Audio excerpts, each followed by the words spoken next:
Bienvenidos a Punto Crítico, programa de la Unidad de Medios de Comunicación Unimedios de la Universidad Nacional.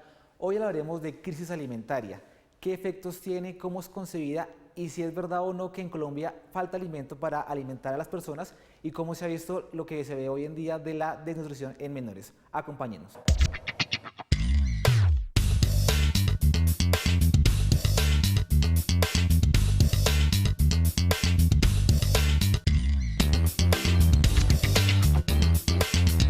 Bienvenidos nuevamente a Punto Crítico. Hoy nos acompaña la profesora Sara Luisa del Castillo Matamoros. Ella es directora del Observatorio de Seguridad Alimentaria de la Universidad Nacional de Colombia. Y nos acompaña el profesor Gilberto Herrera Rojas, profesor jubilado de la Facultad de Ciencias Agrarias de la Universidad Nacional. Bienvenidos. Bueno, para hablar del tema de seguridad, de crisis alimentaria, tenemos que recordar también que hace algunos años, hace 15 años, la ONU planteó lo que fueron los objetivos del milenio. Uno de ellos era lo que es la erradicación de la pobreza y el hambre en el mundo y pues todo lo que esto conlleva. Pero la profesora me dice que eso se revalidó porque efectivamente no se cumplieron. Profesora Eloísa, ¿cómo se revalidó y cómo se llaman ahora los objetivos del milenio? Los objetivos de desarrollo del milenio, que es un compromiso mundial no solo de la Organización de Naciones Unidas, sino de todo el sistema de Naciones Unidas, tenía un plazo para llegar a las metas que se había propuesto de 15 años. Efectivamente, en el 2015 se hace toda la evaluación a nivel mundial y se identifica que varios de los objetivos, en particular el que nos convoca hoy, que tiene que ver con el hambre y la pobreza, no se cumple. Y Colombia es uno de los países donde ese objetivo efectivamente no se alcanza, ni siquiera las metas que el país había definido, que son metas atenuadas frente a la perspectiva internacional. El mundo entonces se plantea algo así como unos propósitos y desafíos mayores que hoy se denominan los Objetivos de Desarrollo Sostenible y que efectivamente lo que pretenden es asumir mayores elementos para generar acciones mundiales en torno a los determinantes de problemas tan críticos como el hambre, que es de los objetivos de los ODM que no se cumplen, el ODM 1, y separa la situación de compromiso frente al hambre y la pobreza en varios objetivos. Los objetivos de desarrollo sostenible son 17, los ODMs eran 8. Esto quiere decir que se están asumiendo compromisos mucho más específicos para asumir, como digo, determinantes sociales, económicos, políticos de estas problemáticas. Y hoy los relacionados con el tema del hambre y la pobreza son el objetivo ODS 2 y ODS 17. De alguna manera incorporan metas, objetivos y alcances del objetivo ODM 1 que no se cumple en la mayor parte de los países. El planeta, el reporte que da el mundo, el sistema de Naciones Unidas, es que efectivamente sigue habiendo una brecha enorme y una deuda mundial frente a la resolución y superación del hambre de poblaciones enteras. Sí, señora. Profesor Herrera, de acuerdo a lo que dice la profesora Eloísa, ¿por qué hasta ahora se viene a hablar de la crisis alimentaria si desde hace 15 años cuando se plantearon no se hizo y efectivamente no se cumple con esa meta y vemos que no hay como ese desarrollo hacia el hambre y la pobreza como se está notando?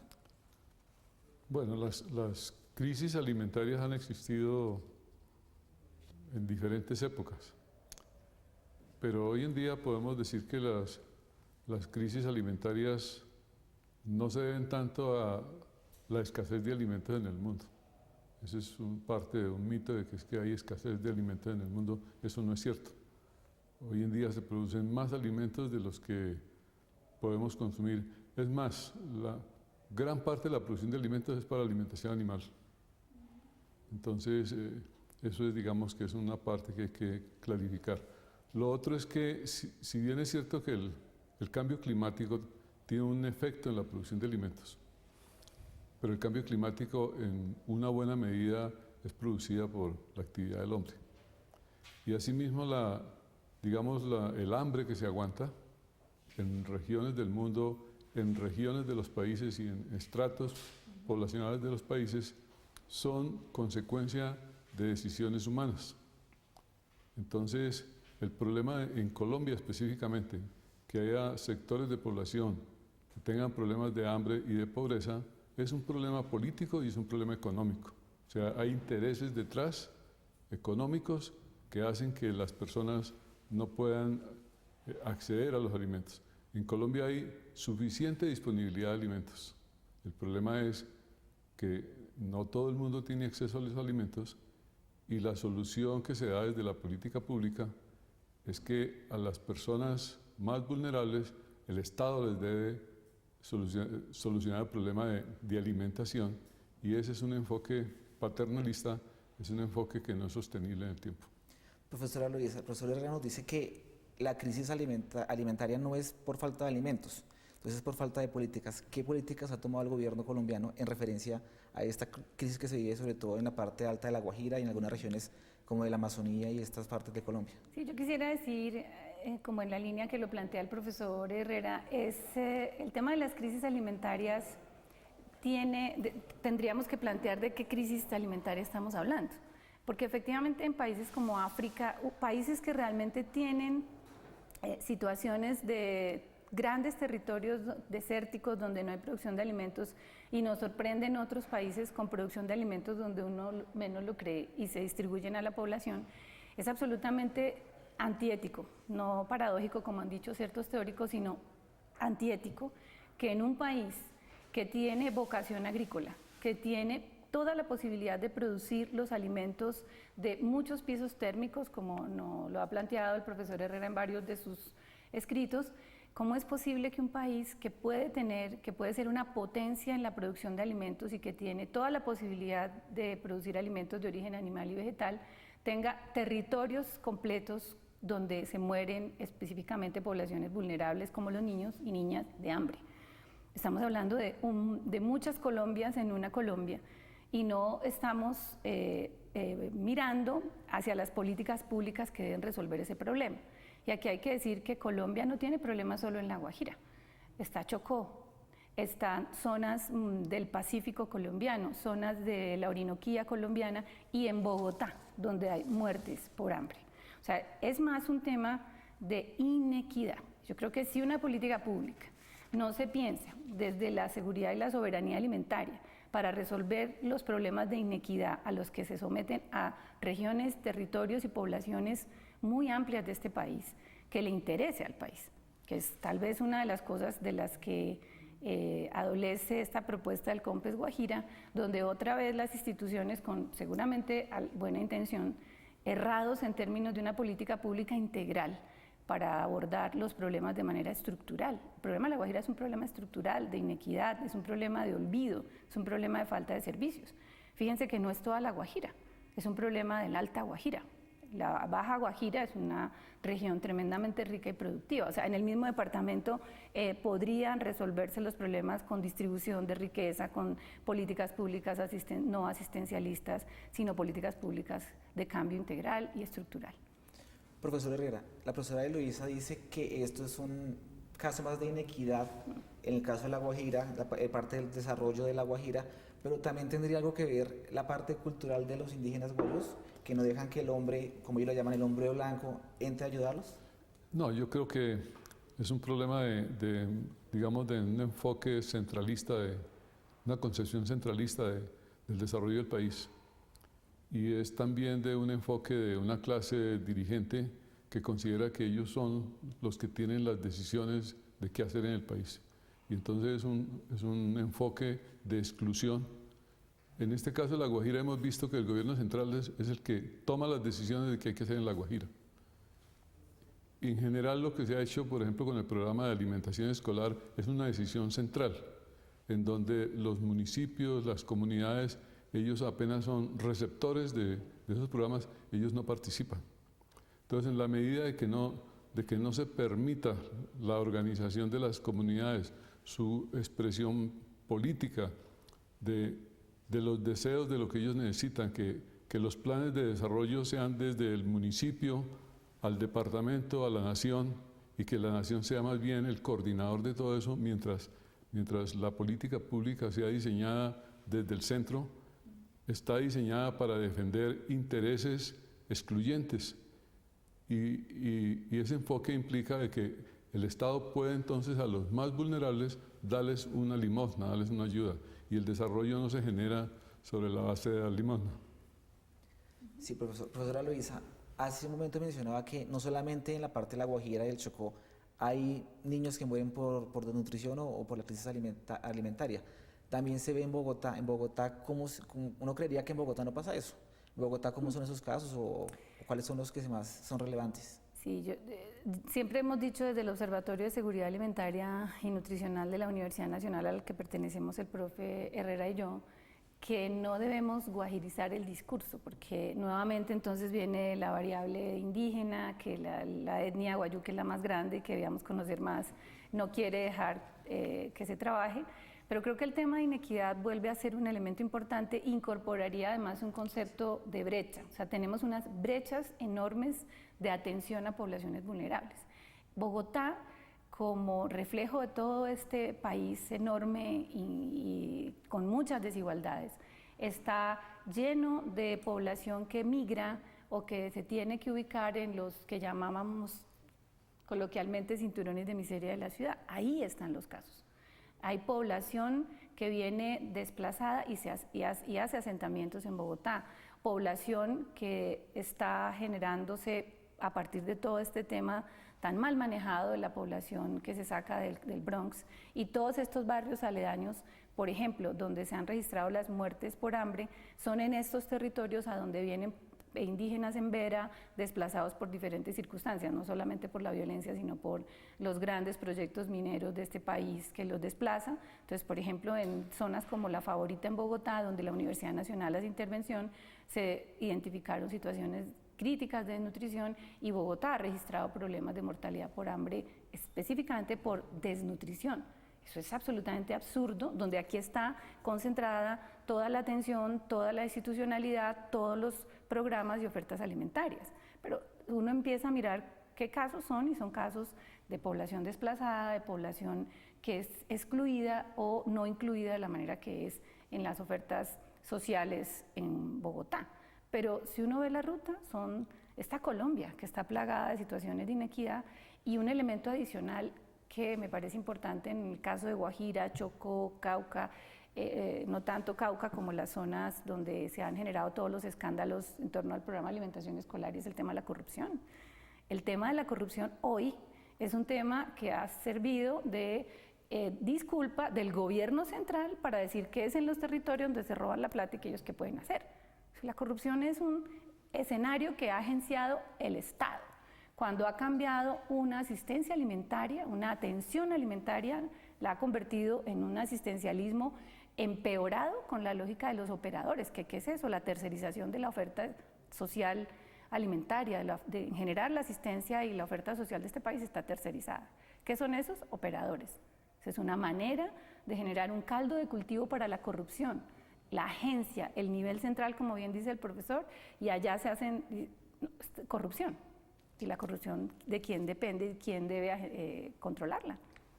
Profesor Herrera, de acuerdo a lo que dice el profesor Eloísa, la corrupción es como el foco de esta crisis alimentaria y lo podemos ver en Bogotá. Entonces, la parte central tampoco está actuando mucho en la capital porque los cinturones de miseria se están viendo más grandes y aparte trae también lo que es la desnutrición y la muerte infantil en niños que obviamente están mal alimentados. Yo creo que la corrupción es apenas una parte del problema. El problema de inequidad es un problema que nace prácticamente con la nación colombiana. El hecho de que en los pueblos, en los municipios, no haya oportunidades para las personas, oportunidades de educación, oportunidades de ser saludable, oportunidades de ejercer sus derechos. Eso es parte del problema. Pero si vemos entonces la concentración de riqueza a nivel local, a nivel departamental, a nivel nacional, y que esa riqueza no se invierte en el desarrollo del país. Esa riqueza muchas veces se va al exterior. Eso hace entonces que haya sectores importantes de población que no tienen oportunidades. O sea, la guerra que ahora decimos que ya se acabó, yo diría que la gente espera demasiado del proceso de La Habana. El problema de inequidad que hay en Colombia genera violencia y la ha generado siempre.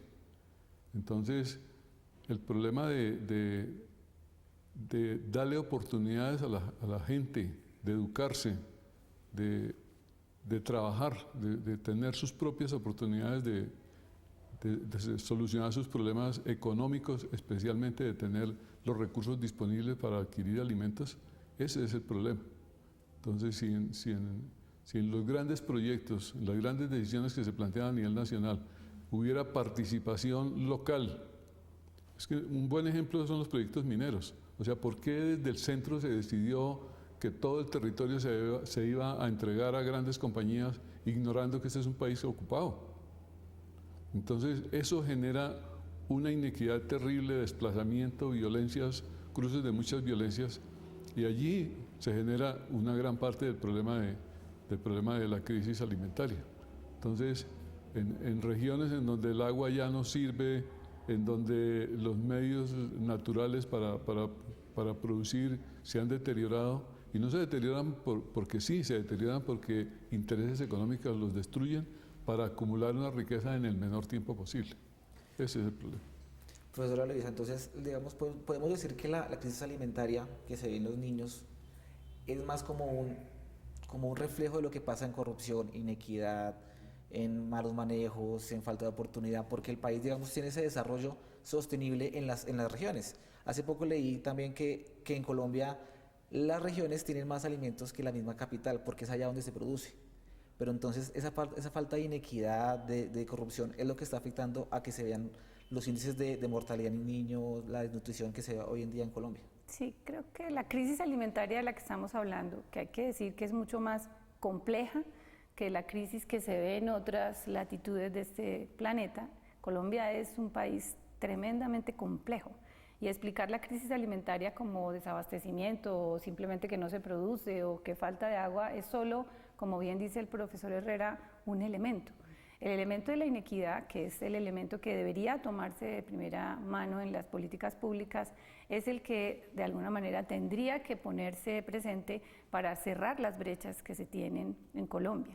La crisis alimentaria en Colombia tiene que ver no solamente con razones que pueden tener que ver con situaciones ambientales ocasionadas, como decía el profesor Herrera, por los impactos ambientales de las grandes concesiones y los proyectos mineros, pero creo que el hecho de que hablemos de niños y niñas que mueren por desnutrición está diciendo que estamos planteando la crisis alimentaria como la crisis alimentaria entendida integralmente, entendida de manera compleja, como un determinante importante, grave, que en las políticas públicas debería asumirse para poder plantear las soluciones y las alternativas. Y en el marco del posconflicto estamos muy preocupados de que, siendo el primer punto de acuerdo en La Habana el aspecto alimentario, el tema de la seguridad y la soberanía alimentaria, que en este país podrían ser un elemento para alcanzar y superar lo que es la crisis alimentaria en Colombia, en términos de lograr identificar inequidades, resolver brechas, porque entramos al posconflicto con unas brechas enormes en lo alimentario y nutricional, que si devolvemos la película, fueron esas las causas de esta guerra que nos ha llevado más de 60 años, y como dice el profesor Herrera, si no asumimos esas causas estructurales y resolvemos las inequidades en todos estos determinantes de lo alimentario y nutricional, el problema alimentario va a continuar y va a tener otros focos, y ese es un tema que el país debe ver y tratar con seriedad. Profesor Herrera, desde el Observatorio de Seguridad Alimentaria, ¿qué visión se está haciendo para socializar estos temas hacia la comunidad y de pronto llegar hacia el gobierno central para que sean ellos los que comiencen a ejecutar y, digamos, hay una presión social y decir, mire, esto está pasando, pero no es tampoco culpa de las comunidades, sino es más del gobierno central? Digamos que el observatorio ha participado en diferentes espacios y muchos de esos espacios son de tipo gubernamental. Digamos, hay claridad de lo que del deber ser, de cómo debería ser la política pública en cuanto a seguridad alimentaria y nutricional. El problema es que ese deber ser toca demasiados intereses. Y entonces, digamos, lo que sí ha logrado, porque no seamos negativos 100%, digamos, en Colombia se ha avanzado. Se ha avanzado en por lo menos que tenemos una política pública de seguridad alimentaria. El problema es que estamos todavía bastante lejos del deber ser. En Colombia ya por lo menos está dentro de la política pública el derecho a la alimentación. O sea que toda persona en Colombia tiene el derecho a la alimentación. Pero eso está lejos de otros derechos, que es el derecho a saber qué es lo que nosotros consumimos, es el derecho a la seguridad alimentaria, que es un concepto mucho más amplio que el derecho a la alimentación. Y el derecho a nosotros poder producir o decidir qué es lo que debemos producir para comer en Colombia. Esos son derechos que son inherentes a las culturas locales. Pero entonces, como dijo el gobierno en La Habana desde el principio, el modelo de desarrollo no es negociable. O sea, aquí no va a cambiar nada. Y eso entonces genera un gran problema para lo que se plantea en los objetivos de desarrollo sostenible. Es que está implícito que los recursos que tiene el país deben estar disponibles para las próximas generaciones. Pero el modelo de desarrollo es que los recursos tienen que ser para unos pocos en una sola generación. Esa es una enorme diferencia. Quisiera decir desde el Observatorio de Seguridad y Soberanía Alimentaria, que a propósito tenemos nuestro tercer Congreso Internacional ahora en diciembre 1, 2 y 3, hay tres cosas que creo que en términos de construir de alguna manera esperanza. De hecho, ahí tenemos un trabajo que se llama Esperanza Alimentaria, porque efectivamente creo que tenemos mucho que decir desde la universidad en este escenario de posconflicto. Tenemos experiencias de la universidad. Uno, participamos de manera activa en promover la formulación de políticas públicas desde las regiones. Sabemos cómo hacerlo. Hemos acompañado experiencias exitosas donde la sede Tumaco de la Universidad Nacional ha apoyado desde el trabajo del observatorio directamente la formulación de política pública de seguridad y soberanía alimentaria afro y agua para el Pacífico. Y allá ha generado unos procesos de movilización social importantes, que es una de las cosas que hacemos y promovemos que se haga en muchas partes del país como una opción de participación real en política para el posconflicto. Dos, tenemos una experiencia que está en este momento, diría yo que en todas las latitudes de Colombia. Recién vengo de la clausura de la Escuela Indígena de Gestores en Seguridad y Soberanía Alimentaria, Puerto Nariño, Amazonas, sede de la Universidad Nacional también allá trabajando, en donde generamos tejido social y empoderamiento territorial para que la gente construya sus verdaderas alternativas, que han sido las voces que no han sido escuchadas y negadas en estos procesos que efectivamente generan todos los problemas que resuelve en teoría el ejercicio del posconflicto. Y lo tercero, formación. Nosotros tenemos una responsabilidad de esperanza nuevamente, de creer en que podemos transformar este país. Entonces el observatorio tiene el posgrado, que es la maestría en seguridad y soberanía alimentaria, en la cual formamos profesionales, sello Universidad Nacional, Orgullo UN, para todo el trabajo que hay por hacer en seguridad y soberanía alimentaria en este país. Bueno, desafortunadamente el tema es muy amplio y ya el tiempo se nos ha acabado. Profesora Sara Luisa del Castillo y al profesor Gilberto Herrera, muchas gracias por acompañarnos en este tema tan interesante para todos nuestros televidentes. Y a ustedes los invitamos a una próxima emisión de Punto Crítico. Hasta pronto.